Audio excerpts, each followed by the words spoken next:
Welcome back to All Old Rare Coins, where we dive deep into the fascinating world of coins and currency. Today, we'll explore an often overlooked yet remarkable coin in American history, the United States 5-cent coin from 1975, commonly known as the Jefferson nickel. Before we get into the specific details of the 1975 5-cent coin, let's take a quick look at the history of the Jefferson nickel. Introduced in 1938, this coin replaced the previous design, the Buffalo nickel. The new design featured the third President of the United States, Thomas Jefferson, on the obverse side, or heads side, and his home, Monticello, on the reverse side, or tails side. Felix Schlag, a German-born American sculptor, was the original designer of this iconic coin. His design has stood the test of time, remaining mostly unchanged until the early 2000s. What makes the 1975 Jefferson nickel stand out? First, let's break down the physical details of the coin.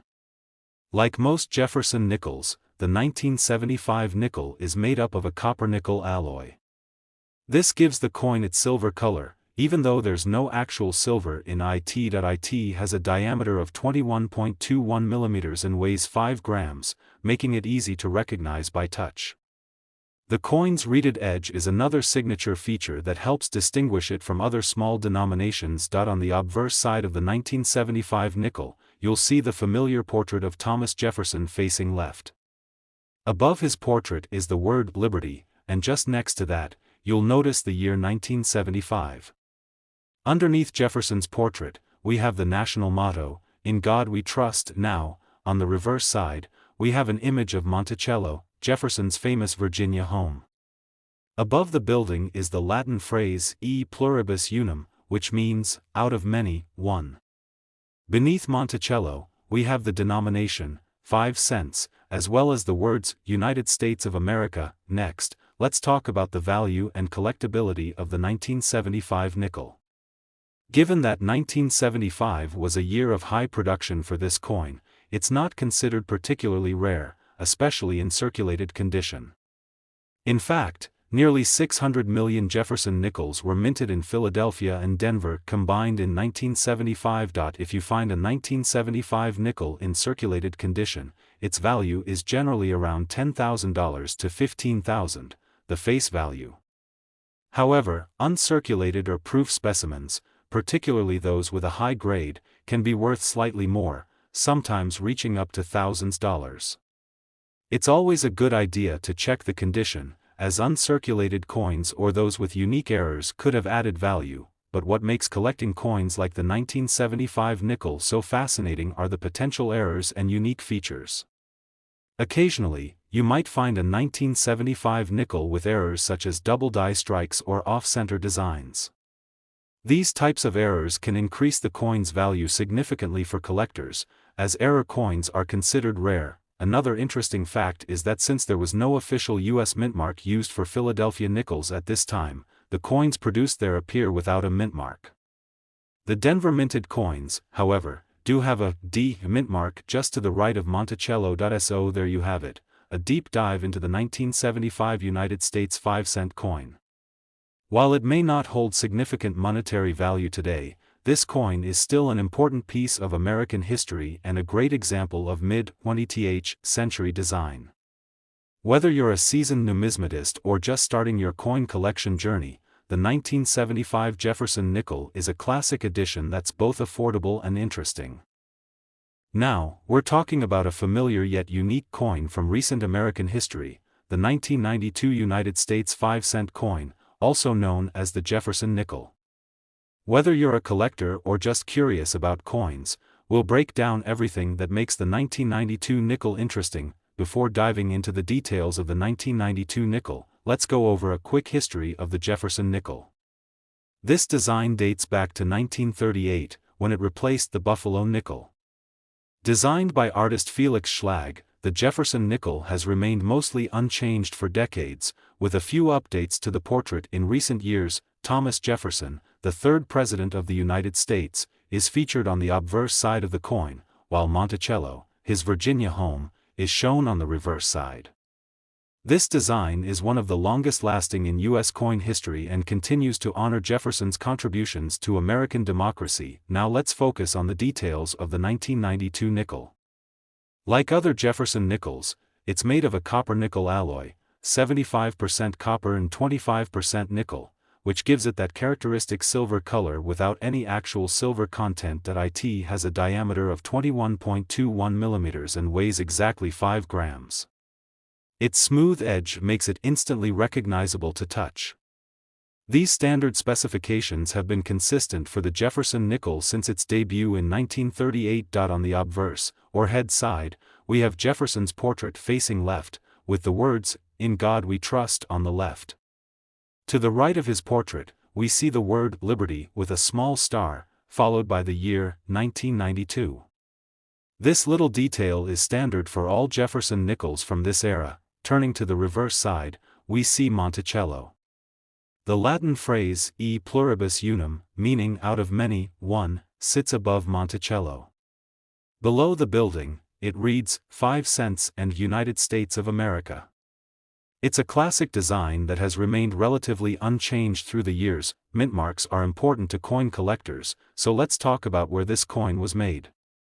In 1992, the Jefferson nickel was minted in Philadelphia and Denver, with each mint producing millions of these coins. The Philadelphia coins have no mint mark, while the Denver coins carry a D mint mark to the right of Monticello. This year, there were around 300 million nickels produced in Philadelphia and 486 million in Denver, so finding a 1992 nickel isn't particularly rare in most cases. So, how much is a 1992 nickel worth today? In circulated condition, it typically has only its face value of 5 cents, as it's still relatively common. However, in uncirculated or mint condition examples, it can be worth slightly more to collectors. Higher quality examples, especially with unique characteristics or grading, might fetch a $5,000 or $15,000 from an interested buyer. The U.S. Mint also produced proof versions of the 1992 nickel at the San Francisco Mint, marked with an S. Proof coins were made with a special striking process for collectors and have a mirror-like finish, often valued higher than their regular counterparts. So, if you find a 1992 S. Proof nickel, it could be worth $1,000. One of the most exciting parts of coin collecting is finding error coins, which can increase a coin's value and rarity. While the 1992 Jefferson nickel is generally standard, there's always a chance of finding minor errors. These can include things like double die errors or slight misalignments that add value. Errors are generally rare, but if you do find one, make sure to have it authenticated, as even minor errors can attract a premium from dedicated collectors. So there you have it. The 1992 5-cent coin might seem like just another nickel, but it has its own place in American history and can be a great addition to your collection, especially if you find a high-grade or proof example. Remember, coin collecting isn't just about finding rare pieces but also about appreciating the design, history, and artistry behind every coin. Next, we're diving into the fascinating details of the United States 5-cent coin from the year 2000, commonly known as the Jefferson nickel. Let's take a closer look at its history, design, and interesting facts that make this coin special. First, let's examine the obverse, or front side, of this coin. This design has featured the portrait of Thomas Jefferson since 1938, created by artist Felix Schlag. Jefferson, as you know, was the third president of the United States and one of the founding fathers, most famously credited as the principal author of the Declaration of Independence. The year 2000 is stamped just below Jefferson's portrait, while above, you'll see the word "Liberty" in Jefferson's own handwriting style, and to the left, the motto, "In God We Trust," a staple of U.S. currency. Now let's flip over to the reverse side of the nickel. Here, we see an iconic image of Monticello, Jefferson's Virginia estate. This design has also been on the nickel since 1938, showcasing Jefferson's architectural taste and love for classic European design. The name Monticello appears just below the building, with the phrase "E pluribus unum" above. This Latin phrase means, out of many, one, representing unity among the states. The United States of America is inscribed across the top edge, with 5 cents at the bottom, indicating its face value. Let's talk a bit about the specifications. This coin is composed of a copper-nickel alloy, giving it a silver-like appearance, although there's no silver content in it. It weighs about 5 grams, has a diameter of 21.2 millimeters, and is 1.95 millimeters thick. You'll notice it has a plain, smooth edge, unlike some other U.S. coins that have reeded or grooved edges. The year 2000 Jefferson nickel was produced in large quantities at both the Philadelphia and Denver mints, so it's not considered rare. However, its condition can impact its value. A well-preserved 2000 nickel in uncirculated condition might be worth a little more than face value to collectors, but most circulated examples are worth exactly thousands of dollars. Fun fact: the Jefferson nickel's design remained mostly unchanged from 1938 to 2003. In 2004 and 2005, it got a few temporary redesigns as part of the Westward Journey nickel series, commemorating the Lewis and Clark expedition. In the last, we're exploring a special year in American coinage history, the 2004 United States 5-cent coin, better known as the Jefferson nickel. This was no ordinary year for the nickel. It marked the start of the Westward Journey nickel series, celebrating the bicentennial of the historic Lewis and Clark expedition. Let's begin with the obverse, or front, of the 2004 nickel. While it still features Thomas Jefferson, this portrait is slightly different than the original, which had been in use since 1938. The 2004 design shows Jefferson facing left, with the familiar motto, "In God We Trust," on the left and "Liberty," in his own handwriting style on the right. Underneath Jefferson's portrait, you'll find the mint year, 2004, along with the mint mark. For 2004, these nickels were produced at both the Philadelphia and Denver mints, so you might see a P or D just next to the date, depending on where it was struck. Now, here's where things get exciting: the reverse side of the coin.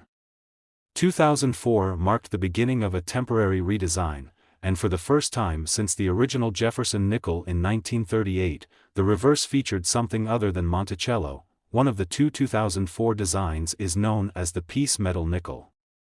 This design features two hands shaking, one hand represents a Native American, and the other a European settler. The image is based on the piece metals that Lewis and Clark gifted to Native American tribes during their expedition as a symbol of friendship and goodwill. Above the hands, we see the familiar Latin motto, E pluribus unum, which means out of many, one.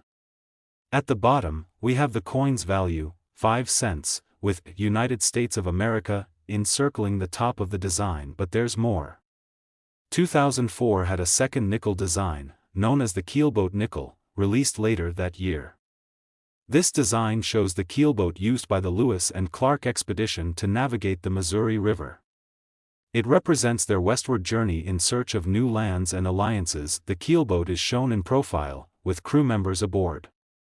This design truly captures the spirit of exploration that drove Lewis and Clark on their journey.